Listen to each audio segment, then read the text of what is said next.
No Evangelho de Lucas, capítulo 14, abra aí, por favor. Diz assim, versículo 12, vou ler. Então Jesus disse ao que tinha convidado. Para aí e vamos se atentar aqui. Aqui já tem muitas informações. Esqueça a tua Bíblia, irmãos, olhe para cá agora, por favor. Jesus chega para aquele que tinha sido convidado. Jesus nunca vai me forçar a fazer algo que eu não quero. Jesus nunca vai forçar a você a fazer algo que você também não quer. Às vezes nós forçamos, principalmente quando o assunto é fé. Eu não sei se já aconteceu isso com você, mas quando eu não servia a Jesus, tinha alguns irmãos que eu não queria saber de Jesus por causa deles. Por quê? Porque eles queriam me obrigar a aceitar a fé que eles tinham e exerciam. Tudo bem, a intenção era boa, mas a prática era errada. Porque eu jamais conseguirei, com força ou com violência, fazer você convencer acerca daquilo que eu acredito. A Bíblia diz que quem convence é o Espírito Santo, não é o homem, e também não é a mulher, não é o ser humano. Você pode ver, por exemplo, até abrindo um parênteses e se referindo a relacionamento, quando a mulher está com um problema acerca de seu casamento, um problema conjugal, e que ela fica batendo de frente com o teu marido e tentando impor alguma coisa, o camarada mais pirraça vai fazer a ela. Pode prestar atenção para você ver. Da mesma forma, é o marido. Quando ele quer convencer com as suas próprias forças a sua esposa acerca de algo que ele acredita, aí que ela vai se afastar dele. É assim que acontece em regra. É lógico que toda regra existe uma exceção, mas com Deus é uma regra. Por quê? Porque Deus jamais nos obrigará a fazer o que a gente não quer. Ele pode, até pode, só que tem um detalhe. Deus pode, com um comando, com uma única palavra, converter todos e salvar todos. Mas imagina comigo, diante daquele dia lá no juízo. Lembra que na época de Jó, Satanás andava por toda a terra, depois se apresentou também diante de Deus? Lembra dessa passagem? Pois é, imagina só, se naquele dia, da mesma forma como aconteceu, ele poderia até dizer para Deus, aí fica muito fácil. O Senhor tem o poder, o Senhor tem um controle, o Senhor salva quem o Senhor quer. O Senhor não deu a eles o livre-arbítrio. Jesus jamais voltaria atrás de algo que ele disse. Quando ele na cruz ali morreu, ele conquistou por mim e por você esse livre-arbítrio. Somos nós que tomamos a decisão, somos nós que tomamos ali a decisão mesmo de escolher qual é o lado que a gente vai querer estar. Por isso que o texto traz a seguinte informação: Jesus convidou. Você já parou para pensar quantos convites da parte de Deus você já recebeu? E que talvez, como muitas pessoas que também foram convidadas por ele, disseram não. Por quê? Porque às vezes não estava afim. Eu achei, por exemplo, como você vai pregar para jovem, e às vezes você sai pelas ruas para poder evangelizar, às vezes o que você mais ouve é, eu estou muito nova, eu quero curtir a minha vida, eu quero aproveitar. Quando eu quiser, eu apareço lá. É ou não é verdade? Às vezes eu ouço isso. Por exemplo, esses dias mesmo, eu saí nas ruas para poder evangelizar na sexta-feira. Depois terminei o culto aqui, saí para poder evangelizar. Fomos ali na Avenida Beira Rio, em frente ao NIC. Tem uma galera que ali faz faculdade, e o fluxo ali é intenso de jovens, e nós fomos para lá. Fomos em mais de 50 jovens para lá, para poder evangelizar. Quantos que receberam o panfleto e o convite, e que na nossa frente pegaram, quando viram que era da igreja, jogaram no chão, viraram as costas e continuaram o seu percurso.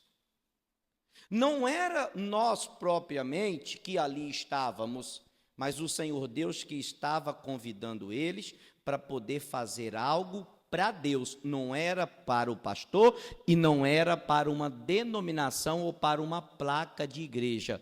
Deus estava convidando para que eles pudessem fazer algo em prol do reino do Senhor. Às vezes nós não entendemos. Lembra o que eu pedi para você repetir na oração? Deus, me faça entender, me faça compreender, para que eu saiba aquilo que tu queres, me inclua no que tu queres fazer. Pois é justamente isso, porque às vezes as pessoas entendem que o convite é do homem. Nunca foi do homem, irmãos. Presta atenção no que eu vou te falar. A boca até pode ser minha, mas as palavras quem está colocando nela é o Espírito Santo de Deus. Tem muita gente que aqui está sentado, me ouvindo, que Deus já convidou você para fazer algo. Não foi para o pastor e nem é para a Igreja da Graça. Deus te convidou para você fazer algo em prol do reino dele. Por que você ainda não aceitou? O que Deus está te chamando para fazer? Eu me lembro um dia, eu trouxe uma mensagem na igreja onde eu estava, e eu dizia assim, terminei quase no término da mensagem, eu perguntei para as pessoas, vocês sabem qual é o chamado de vocês? Por quê? Porque eu não acredito que de todos os que aqui estão, como naquele dia os que estavam lá, Deus só chamou para você vir, sentar, esquentar a cadeira, depois sair, ir embora para a tua casa e voltar no próximo domingo ou na próxima quarta, sem querer se envolver com aquilo que Deus proporciona dentro de uma igreja, dentro de um ministério. Aí eu dizia assim para as pessoas, vocês sabem? Aí a mulher disse assim, algumas ficaram assim, outras disseram, eu sei. Aí eu falei assim, tá, ok, não respondam ainda. E aí eu fui dizendo. E o primeiro chamado que eu disse foi, tem mulheres aqui que Deus já está falando no coração há muito tempo para poder vir ajudar a igreja. O seu ministério não é ter um microfone, o teu ministério não é estar no púlpito ou no altar pregando. O teu ministério é o ministério da limpeza da casa do Senhor. Quando eu acabei de falar, a irmãzinha levantou a mão. Pastor, eu sou uma dessas, já faz tempo que Deus está falando comigo, por que você não vai limpar a minha casa? Por que você não vai prestar o serviço que você sabe fazer com eficácia na minha casa? Você é cuidadosa com a tua casa, você é caprichosa, por que você não faz assim também com a minha? Isso é um ministério, Deus estava convidando ela. Até hoje, ela está lá na igreja, servindo com esse ministério. Qual? No púlpito? Aparecendo ou com o microfone na mão? Não, onde ninguém está vendo, limpando os banheiros que estão sujos e limpando a casa de Deus e limpando e louvando com alegria. Por quê? Porque aquilo ali foi um convite que Deus deu a ela. Quando Deus traz uma mensagem através do pregador, Deus confirma no seu coração também. Qual é o teu convite? Para que Deus está te convidando? O porquê que Ele está te convidando? Como convidou esse camarada. E aí Deus começa a dar algumas instruções. Vamos lá? Ele diz assim, então Jesus disse ao que tinha convidado. Bom, olha que informação importante, né? Quando deres um jantar ou uma ceia, não convide os teus amigos, nem os teus parentes, nem os teus vizinhos ricos, para que não aconteça que também eles te tornem a convidar e sejas recompensados ou retribuídos. Até brinquei na parte da manhã, vou brincar com vocês também, né, Cláudia? Ainda bem que Deus não colocou assim, não convide o pastor. Ainda bem que Deus não especificou o pastor. Então, pastor, diga para quem está do seu lado, o pastor você deve convidar. Se você não convidar, é pecado. Estou brincando, irmãos. Olha só, o que Deus está falando? Vamos lá, vamos entender. Geralmente, quando nós queremos fazer algo em prol de alguém, é lógico que nem todos agem desta forma. Mas somos tentados a estender as mãos só para aqueles que também podem nos ajudar algum dia. E qual a recompensa terá nisso? Amar só quem nos ama. É por isso que Jesus, em Lucas 6,35, diz: orai e amai os vossos inimigos. Não é aqueles que te amam, que te dão tapas nas costas e que dizem a você que você é alguém importante para eles. Não, Jesus está indo na contramão. Na qual contramão? Na minha e na tua. Porque se a gente for tentado pela nossa carne e a ela sujeitarmos, nós só estenderemos as mãos para aqueles que um dia também poderá nos ajudar e nos socorrer. Porque é mais ou menos assim. Eu não sei se você já teve essa triste experiência. Eu já tive. Eu já convidei pessoas para almoçar, já fui convidado, melhor dizendo, para almoçar na casa de pessoas que depois de algum tempo, elas jogaram na minha cara e disseram assim: ó, eu convidei o senhor, agora quero ver o dia que o senhor vai me convidar. Por que elas me convidaram? Porque elas também queriam ir na minha casa. Jesus está falando, qual a recompensa tem nisso? Lembra do que Jesus falou? Amai o próximo como a ti? Ah, não, eu só amo quem me ama. Cuidado. É por isso que Jesus está trazendo essa instrução e mostrando para nós algumas coisas que às vezes nós ainda não entendemos. Bom, vamos dar continuidade aqui. O texto diz o seguinte, 13. Quando, porém, deres um banquete, convida os pobres, os aleijados, os mancos e quem? E os cegos. E serás o quê? Bem-aventurado significa feliz. E será feliz. Embora eles não tenham com que retribuir, recompensado serás na ressurreição de quem? A maior recompensa, olhe para mim, por favor, a maior recompensa que a gente pode receber não é aqui. Diga graças a Deus. A Bíblia diz que se nós esperamos só nesta vida, somos os mais miseráveis de todos os homens. Coitado, se você espera só aqui, ou se eu também tenho a esperança só neste mundo. Não, a esperança que a gente precisa esperar por ela é aquela que Deus vai dar a nós. Você sabe por quê? Porque ainda que sejamos bons aos nossos olhos, jamais conseguiremos recompensar quem quer que seja, como Deus sabe. Jamais. Por isso que Deus está dizendo, a recompensa é para os justos naquele dia do juízo final. E aí eu fiquei observando este versículo, porque Deus fala sobre algumas classes de pessoas que nós deveríamos convidar. Do que Jesus está falando?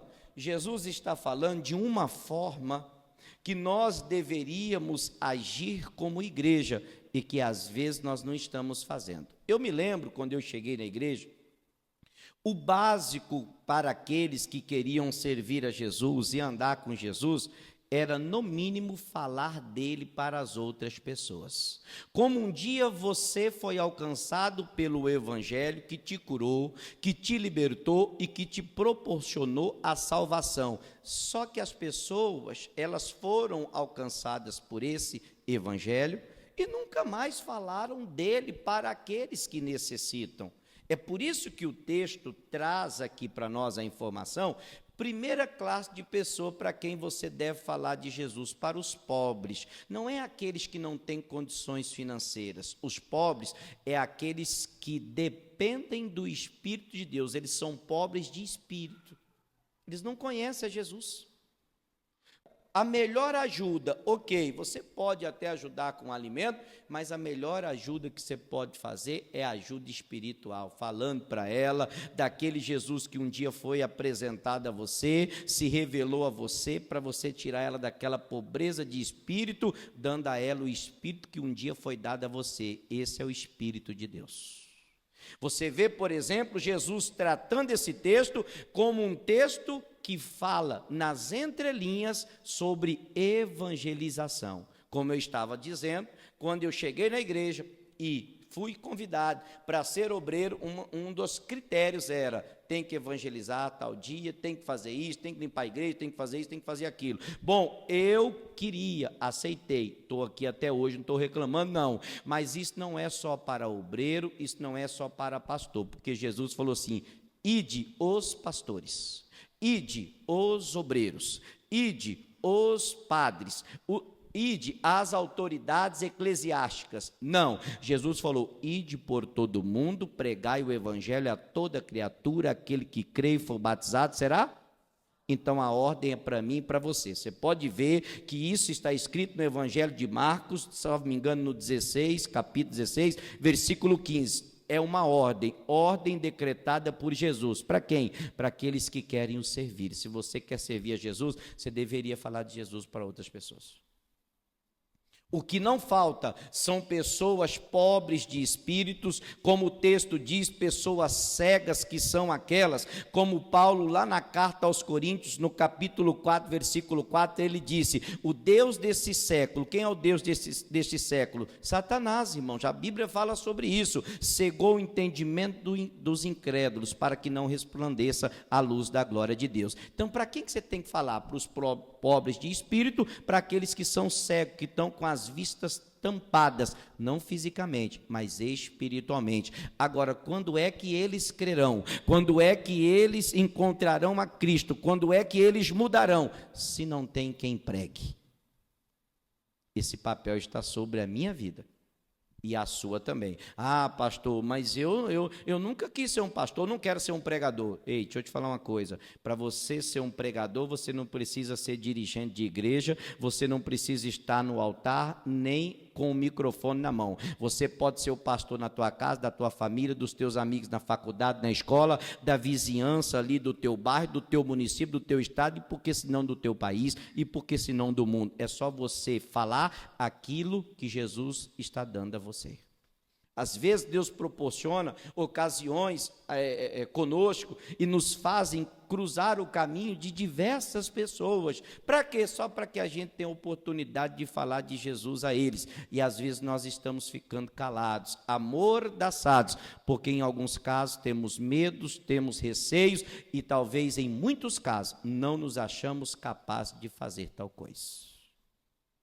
Eu sempre que tenho a oportunidade, se às vezes eu pego um motorista de aplicativo, eu pergunto para ele algo, só para que ele me dê uma oportunidade para mim falar para ele de Jesus. Geralmente eu faço isso, aprendi a fazer isso. Da noite para o dia, não, Deus vai ensinando a gente, irmãos. Se você for olhar, por exemplo, o que é que você vê? Você vê o islamismo crescendo. Por que cresce? Porque falam do islamismo. Se você for olhar, por exemplo, quantas seitas crescem no mundo afora. E por que estão crescendo? Porque tem alguém pregando. E se tem alguém pregando, alguém está aceitando aquela pregação. Assim é com o espiritismo, assim é com os terreiros, os candomblé, o umbanda. Se tem alguém aderindo a essa fé, é porque tem alguém falando. Agora nós temos a fé verdadeira, nós servimos ao Deus verdadeiro e às vezes nós não falamos desse Deus a quem nós servimos. Talvez até reclamamos: mas a igreja não cresce, ou não acontece nada, mas também nós não falamos nada. Quem está entendendo, diga amém. Você tem falado de Jesus? Quantas pessoas na tua casa precisam ouvir de Jesus e às vezes você não tem coragem de falar? Pastor, mas eu nunca falei. Tudo tem a sua primeira vez. Comece a partir de hoje. Quando você chegar, por exemplo, amanhã, você que estuda, você que está na faculdade, se derem uma brecha para você, ainda que seja 2 segundos, 3, 5, 10, não importa, fale de Jesus. Use o seu tempo para falar daquele que muda a história de todas as pessoas. É o que Jesus está mostrando para esse camarada, e é para isso que Jesus está te convidando nesta noite. É para isso, irmãos. Eu entendo que isso, é lógico que para alguns é um ministério, mas isso não está reservado apenas a um grupo seleto de pessoas. Isso está sendo ordenado de forma geral para todos nós, e que às vezes nem todos estão obedecendo essa ordem de Deus. Olha o que diz o 15. Ouvindo isto, um dos que estavam com ele à mesa disse-lhe: bem-aventurado que comer pão do reino da onde? Do reino da onde? Não tem comida melhor do que aquela que Deus dá a você. Jesus é descrito assim, como ele descendo do céu, o pão vivo que desce do céu e que dá vida aos homens. Por mais que você vá a uma churrascaria e que venha aquela carne assim do jeito que você gosta, se é bem passada, se é mal passada, não importa, é o teu gosto, pois é, não se compara com o maná dos céus. O povo no deserto, quando Deus sustentava eles, aquilo era suficiente. O profeta Eliseu não tinha o que comer. Os corvos trouxeram para ele e deram a ele o alimento. Elias estava em uma situação complicada. Os anjos vieram e serviram. Jesus no deserto, a mesma coisa. Os anjos apareceram e deram a ele de comer, porque aquilo não era uma comida que perece. Nós podemos até ajudar as pessoas naquilo que elas precisam fisicamente, mas o sustento verdadeiro é a palavra de Deus. Esse é o alimento que desce dos céus, que dá vida aos homens, que cura o enfermo, que liberta o cativo, o oprimido e que ainda salva. Quem está entendendo, diga bem. É isso que a gente precisa fazer. Não se compara, irmãos, aquilo que Deus tem a nos dar. O problema é que às vezes nós não temos a disponibilidade para poder fazer.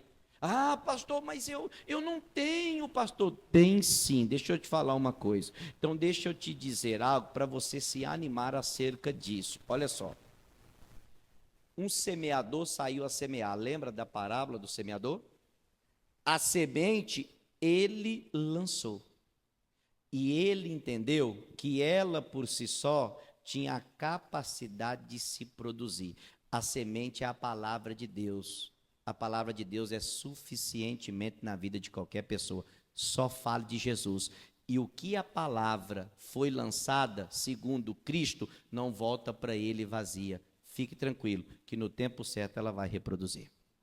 Ela vai frutificar. Não tenha essa preocupação. Apenas esteja disposto em fazer aquilo que Deus está te convidando nessa noite para poder fazer. E o que Deus está te convidando? Para você sair falando dele. Não é como aqueles fanáticos, não, irmãos. Como aqueles que são religiosos, sabe? Não, esse daí as pessoas nem abrem a porta para receber. Lembra que às vezes a pessoa chega na porta da casa da gente, fica lá batendo, aí quer fazer estudo com a gente, quer colocar a fé deles goela abaixo na gente. Não, a gente não, quando a gente vê esse tipo de povo, a gente nem, fica quietinho dentro de casa, não quer nem fazer barulho para que eles não parem ali. Por quê? Porque eles constrangem e querem que a gente aceite a força. Não é desse jeito. São religiosos, fanáticos. Jesus nunca foi religião. Jesus nunca foi placa de igreja. Jesus nunca foi denominação. Jesus é o Evangelho. E o Evangelho fala do reino, não fala do homem e não fala de placa alguma. Amém, pessoal? É isso que a gente tem que entender. Você está para poder falar de Jesus. Então, no 15 disse, ouvindo isto, um dos que estava com ele à mesa disse-lhe: bem-aventurado que comer pão no reino de Deus. E Jesus respondeu: certo homem deu uma grande ceia e convidou muitas pessoas. Na hora da ceia, mandou o seu servo dizer aos convidados: vinde, pois tudo já está pronto. Todos, porém, a uma começaram a dar desculpa ou a excusar-se, dependendo da tradução da tua Bíblia, Disse-lhe o primeiro: comprei um campo e preciso ir vê-lo, peço que te me desculpe. Outro disse: comprei 5 juntas de bois e vou experimentá-los, peço-te que me desculpes. Outro disse: casei-me e por isso não posso ir. 21. Voltando aquele servo, contou essas coisas ao seu senhor. Então o dono da casa, indignado, disse ao seu servo: sai depressa pelas ruas e bairros da cidade e traze aqui os pobres, os aleijados, os cegos e quem mais? E os mancos, ou seja, e os coxos. O que é que Jesus estava referindo para esse povo a quem Deus estava dando ordem? Jesus estava falando de uma atitude pela qual ele jamais abriu mão. Qual? Evangelizar. Tem gente aqui que tem esse ministério, mas está adormecido. Por que você deixou chegar nesse ponto? Por que você deixou acontecer isso? Você saía, você falava, você anunciava, você, né, como esses dias eu falava com uma pessoa e até citei um pedaço dessa mensagem que eu iria pregar, a mulher mais um homem, né, um casal disse assim para mim: pastor, nós saímos meio-dia, eu e ele de pé, pastor, com jornal, na época ainda tinha jornal, pastor, um casal da nossa igreja, não daqui não, de outra igreja nossa, e nós saímos de meio-dia, na época tinha jornal, evangelizavam, pastor, nunca mais nós fizemos, e eu disse assim para eles: quanto tempo tem isso? Pastor, tem mais de 10 anos que a gente não sabe o que é evangelizar. Sexta-feira eles estavam com a gente evangelizando, irmãos. Uma palavra muda o curso errado que alguém estava fazendo, e eu vou te provar que o evangelismo tem a capacidade de salvar, porque no evangelismo você fala de Deus, e quem salva é a palavra. Olha que interessante, só que todo mundo, como esses que aqui disseram, pediram até desculpa, como se fosse resolver. Quando Deus te pede para fazer algo, e você não faz, você, para Deus, é um desobediente. Não adianta você pedir desculpas, porque quem quer faz, e quem não quer dá desculpa, é o que esse povo estava fazendo. Às vezes nós trazemos argumentos convincentes, para quem? Para os homens, diante das pessoas, mas Deus nunca aceitou, irmãos. Tanto é que nós vemos o dono aqui da ceia se referindo acerca de sua indignação, por causa das desculpas que o povo estava dando. Hoje está todo mundo ocupado, né? Você pode ver, por exemplo, quando nós tentamos reunir, fazer alguma coisa: não posso ir por causa disso, por causa daquilo, eu tenho meus compromissos, porque hoje é dia das mães, não porque hoje está frio, não porque está calor demais, porque, irmão, nós temos tantos porquês, só para não fazer o que Deus está nos convidando para fazer. É ou não é verdade? Diga para a pessoa que está do seu lado: pare de dar desculpa e faça o que Deus está te convidando para fazer. No versículo de número 22 diz assim: disse o servo: Senhor, está feito como mandastes, mas ainda há lugar. E o que o Senhor disse? Então disse o Senhor ao servo: sai pelos caminhos e valados, pelos becos, pelas ruas, né? E força-os a entrar, para que a minha casa não fique vazia. Ou seja, para que a minha casa se encha. Deus fica indignado quando ele vê a sua casa vazia. E para quem que ele transfere essa responsabilidade? Para aqueles que não estão fazendo nada em prol de seu reino, que poderiam estar falando de seu amor, de restauração que ele faz, de cura e de libertação, mas que às vezes só olha para o próprio umbigo. Tem muita gente obesa, mas não é física, é espiritual, sabe demais, sabe de Gênesis a Apocalipse, mas só sabe para eles, porque nunca falaram do que sabem para os outros. Cuidado, irmãos. Jesus não está transferindo isso aqui para o pastor, não. Jesus está transferindo, é lógico que de uma forma geral, mas a ordem foi dada, e às vezes nós não estamos cumprindo, como o convite foi feito, e nós não estamos fazendo. Para você ter uma noção, nós vemos o poder do evangelismo, ou da pregação da palavra, acontecer naquela passagem do segundo livro dos Reis, capítulo de número 5. Abre aí, por favor. Segundo Reis, capítulo 5.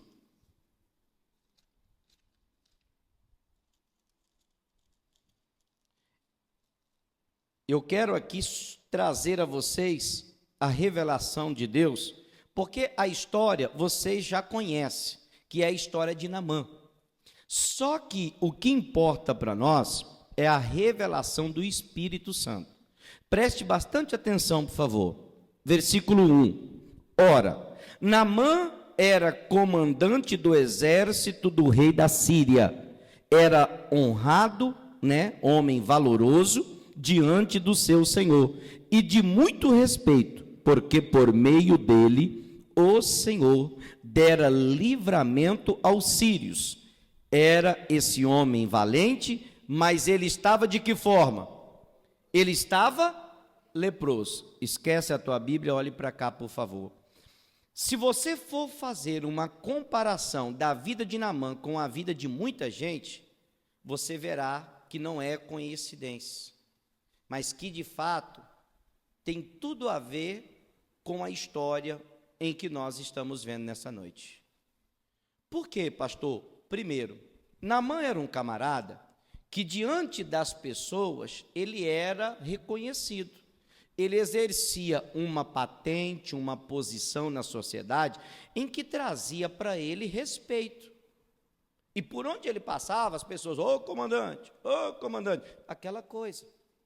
Só que, deixando um pouquinho de lado o respeito que ele tinha em meio à sociedade, Deus também via em Naamã alguém de extremo valor. Por quê? Porque, olha só, vamos lá, vamos entender isso aqui. A Bíblia diz em Atos 10:34, assim: reconheço por verdade que Deus não faz acepção de pessoas. Segundo o que o profeta disse, Deus não quer que as pessoas se percam, mas que elas se arrependam, se convertam de seus maus caminhos e que se salvem. Deus não quer que ninguém se perca.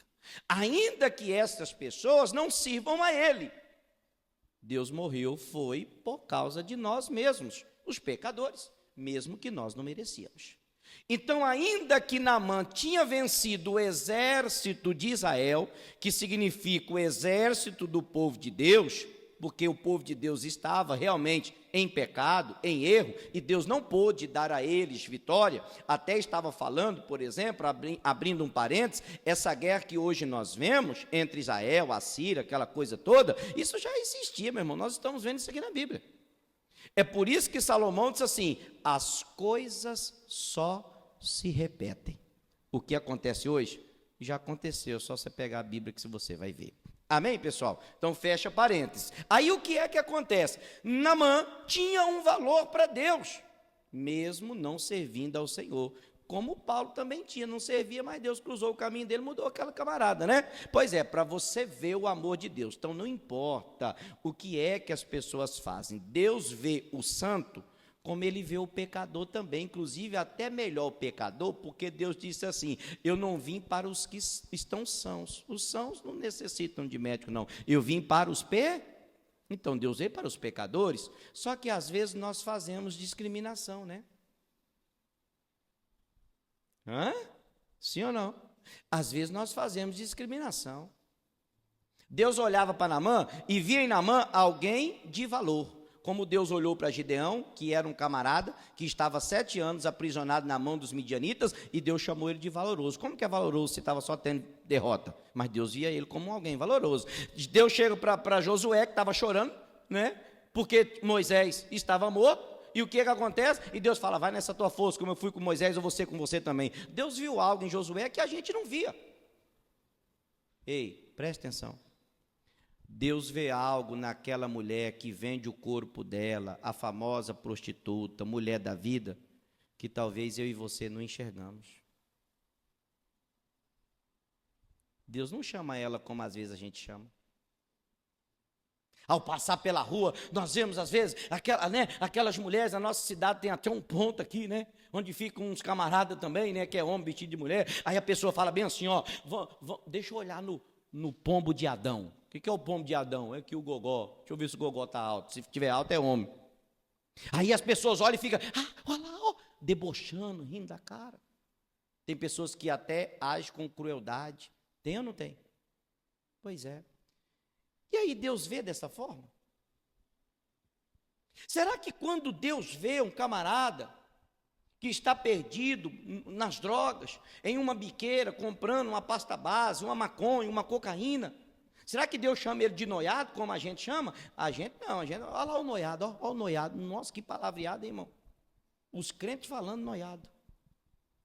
Não é noiado não. Pastor, mas está lá se drogando, mas não é noiado. Como que Deus vê? Deus vê aquele camarada como a imagem e a semelhança de Deus. Deus vê aquela mulher que está lá na esquina se prostituindo como a imagem e a semelhança de Deus. Deus vê o pedófilo assim, Deus vê o estuprador da mesma forma. Quem está entendendo, diga amém. Foi por isso que Jesus falou, amai o próximo como a ti. Mas como é que a gente está agindo? Como que nós estamos nos comportando? Porque Naamã, se fosse olhar somente para a história, sem analisar com os olhos espirituais, com os olhares da fé, nós diríamos, é por isso que está leproso. Ele matou todo mundo, só trouxe uma menina para ser escrava, ainda para ser escrava, a única que ele deixou viver. Esse camarada é cruel, esse camarada tem que morrer mesmo, porque naquela época, a lepra, só um milagre para poder reverter a situação. A menina vem, eu não vou ler o texto aqui, eu já vou contando a história para você, e aí já termino daqui a pouquinho também. Depois você continua lendo na tua casa. Mas olha só, eles trouxeram, Naamã trouxe a menina para ser escrava. Acredito que ele olhou para a menina e falou assim, essa vai limpar as vasilhas bem da minha esposa, vai limpar a casa, vai passar roupa, porque foi para isso que Naamã trouxe. Quando essa menina chega lá, ela se depara com uma fragilidade. Por quê? Porque todos nós temos também. E essa garota chega na esposa de Naamã, até brinquei, e não posso perder a oportunidade de falar com você, acredito que essa menina identificou que o Naamã era mandado pela mulher, irmão. Porque ela foi em quem? Ela foi na mulher. Eu vou na mulher, porque ela deveria ter visto algumas coisas assim, né? Algumas atitudes, falou assim, esse camarada aí é mandado pela mulher. Então não vou falar com ele não, vou falar com a mulher, porque a mulher vai convencer ele. Foi lá e falou com a mulher. Como que ela chegou? Ela chega na esposa de Naamã e fala assim, oxalá minha senhora, se o meu senhor, ela está chamando de senhor, o camarada que matou a família dela, que tirou ela da sua nacionalidade e que fazia dela escrava, irmão, que menina é essa? Sabe o que é que eu entendo? Eu entendo que essa menina, ela conhecia muito bem a palavra de Deus, até porque ela era de Israel, e ela sabia que o amor cobria uma multidão de pecados. Ela não olhava para a dor que ela sentia, ela não se importava com aquilo que já tinha acontecido, porque isso não voltaria mais atrás, não tinha como reverter a situação, mas ela olhava para Naamã como Deus também o enxergava, e como Deus enxergava ele, como uma alma preciosa e que poderia ser salvo através do evangelismo que ela fazia naquele momento, porque quando ela chega na esposa de Naamã, ela estava evangelizando, e ela disse assim, ó, oxalá minha senhora, se o meu senhor soubesse que lá em Samaria existe um profeta que se chama Eliseu, ele iria até ele e ele ficaria curado daquela lepra. O que ela fez? Ela evangelizou. Quando a mulher de Naamã vai até Naamã e conta a ele o que a menina disse, olha o que Naamã fez. Naamã foi lá no seu superior e disse assim, ó, assim e assim falou a menina que é de Israel. Olha o que é que Naamã destaca. Naamã destaca nessa garota uma qualidade sem comparação, que nós precisamos também mostrar para as outras pessoas. Qual? O que ele estava dizendo? Aquela menina que está lá na minha casa é de Deus. Ela é diferente. Ela é de Israel, ela pertence ao povo de Deus. Então, acredito eu, que ele já deveria ter ouvido falar de Jesus outrora. Ela só está, nesse exato momento, fazendo o que talvez nunca as pessoas tiveram coragem de fazer, por alguns motivos, deixa eu te explicar. Primeiro, a lepra era contagiosa, então eles não poderiam viver em sociedade, por isso que ele aproveitava de sua farda, ficava escondido e ninguém sabia, porque pela lei, se pegasse um leproso no convívio com outras pessoas, ele teria que ser morto, apedrejado ainda, então ninguém sabia, exceto a sua esposa. Como ela ficou sabendo, não sei se ela chegou a ver ou se Deus revelou a ela, mas que de fato ela soube da situação. Então, o que Naamã esperava? Naamã esperava só a morte chegar. Você sabia que tem muita gente aí fora querendo se matar, esperando, criando coragem para se lançar de uma ponte, para pegar um revólver, dar um tiro na cabeça, uma faca, cravar aqui no peito, cravar aqui no pescoço, só para tirar a própria vida? E você sabe que muita gente está conseguindo até fazer isso? Por quê, pastor? Porque nós estamos omitindo aquilo que Deus nos mandou fazer. Nossa, isso é de doer o coração, irmãos. Sabe por quê? Estamos preocupados só com a gente mesmo.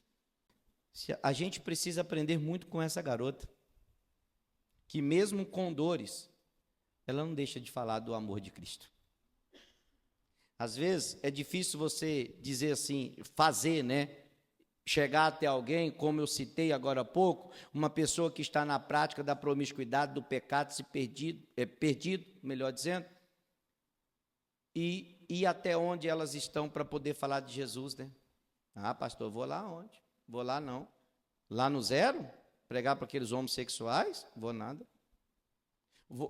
Vou na boca de fumo, nada. Ou na rua, pelo menos, onde ficam os camaradas, não tem ali na Coronel José Duarte, ali onde fica um monte de gente ali, uns noiados ali, não tem aqueles camaradas drogados ali? Pois é.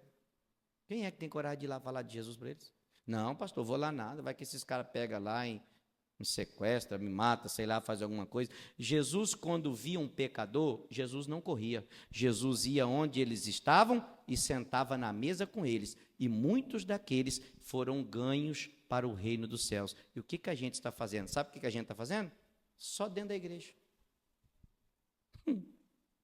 Nós só estamos em 4 paredes. Viemos aqui, assistimos um culto, voltamos para a nossa casa, fechamos a Bíblia. No próximo dia de vir no culto de novo, a gente abre a Bíblia de novo. Às vezes é assim que nós estamos, mas não temos a coragem de espalhar o que está dentro aqui, irmãos, do nosso coração, porque Deus te encheu, Deus te deu algo para você fazer. Ele está te convidando para você fazer algo para Jesus. Às vezes, quando eu cheguei aqui, eu olhei para a igreja, uma das coisas que eu vi de oportunidade, tem um semáforo bem aqui na frente. Todo mundo tem que parar quando o semáforo fecha. Vamos pegar uns panfletos, vamos ficar ali panfletando. É uma forma de evangelizar.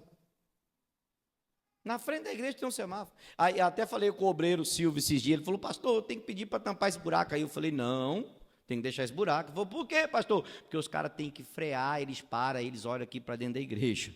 Então deixa o buraco aí. Não manda arrumar não, deixa aí.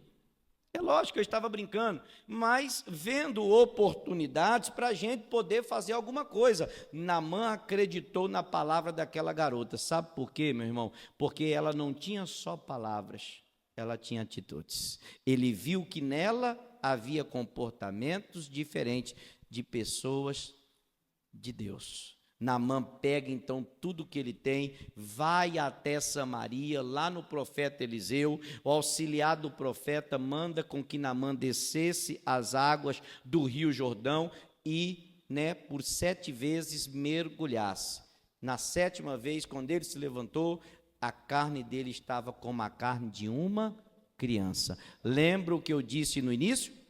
O evangelismo feito através da palavra de Deus salva o quê? Aquela vida que estava prestes a ser destruída, prestes a ser açoitada pelo inferno, abalada pelas portas de Satanás. Com o evangelismo que você faz, uma palavra de consolo, de conforto, a Jesus Cristo que você prega para essas pessoas, você tem o poder nas mãos de mudar a história, porque o poder não é teu, mas Deus te deu a palavra, e o poder está na palavra. Quando você usa, o poder entra em ação. A igreja de Jesus, irmãos, precisa ser ativa. A igreja de Jesus precisa entender o propósito do evangelismo. Às vezes aquele boca a boca, mas às vezes é necessário, como Jesus diz, sair pelas ruas, pelos becos e pelas vielas, trazendo os pobres de espíritos, os cegos espirituais, os paralíticos. Quem são os paralíticos? Aqueles que têm dificuldade de andar. Fisicamente, não, espiritualmente. Quantas pessoas que você conhece, que você convida para vir à igreja, eles até vêm, mas eles não têm constância, eles ficam assim, vem, depois some, aí aparece, depois some. O paralítico anda desse jeito, anda com defeito. Precisa de uma ajuda, alguém que estende as mãos, carrega ele, vamos comigo, vamos lá. Vamos para a casa de Deus. Lembra daquele paralítico que estava lá na porta do templo chamada Formosa? Pedro e João falou, não tem ouro e não tem prata, mas o que eu tenho, isto eu te dou. Em nome de Jesus, o Nazareno, levanta-te e anda. Ele estendeu a mão para o paralítico e levantou. O paralítico entrou no templo, saltando, pulando, glorificando e adorando a Deus. Tem sempre um paralítico à nossa espera, para que a gente estenda as mãos, falando de Jesus e mostrando para eles o caminho da salvação. Igreja, vamos fazer alguma coisa para Deus? Não é para mim não, que eu estou te convidando. Não é para a Igreja da Graça. O convite está acima do pastor, o convite está acima do ministério, o convite é, faça alguma coisa para Deus.